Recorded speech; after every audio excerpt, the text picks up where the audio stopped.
Hi, my name is Emma Redman, and for my webinar, I've decided to do shoulder dislocation. So for a quick overview of shoulder dislocation, a dislocated shoulder occurs when the top of the humerus pops out of the scapula. Anterior dislocations happen about 98% of the time, but occasionally a posterior dislocation will occur.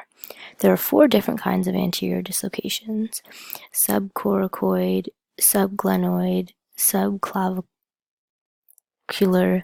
and intrathoracic. So here's a picture of the normal anatomy of a shoulder versus what happens when there's an anterior dislocation. So the affected bones are the head of the humerus, the scapula, and the glenoid bone. The clavicle is also loosely involved, but definitely not as much as the others. Here's a picture of the different bones and what they look like when there's a shoulder dislocation.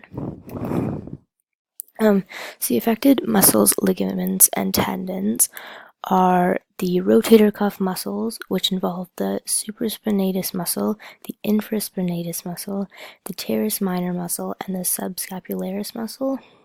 The capsular ligaments are also involved, along with the bicep tendon and the labrum, which is the layer of cartilage that lines the glenoid bone. And here's just a picture of the shoulder and the muscles of the rotator cuff in the shoulder.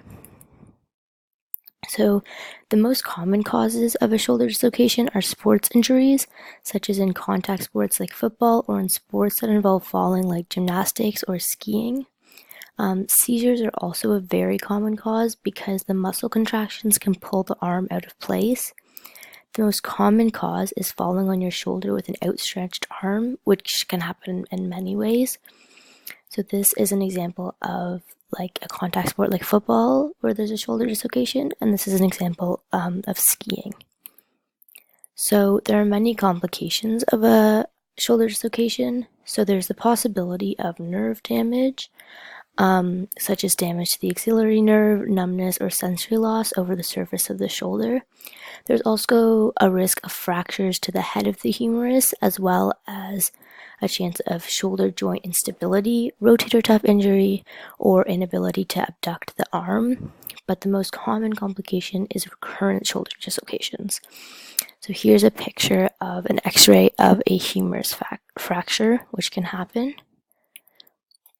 So their healing time for a dislocated shoulder is approximately 12 to 16 weeks, but it really varies from person to person, and also what the person uses their shoulders for.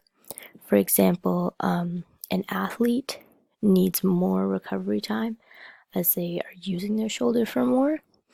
There are many good physiotherapy exercises for a dislocated shoulder, such as shoulder flexion, shoulder blade squeeze, isometric shoulder internal rotation, wall push-ups, and internal rotator strengthening exercise. These are my references. Thank you for watching.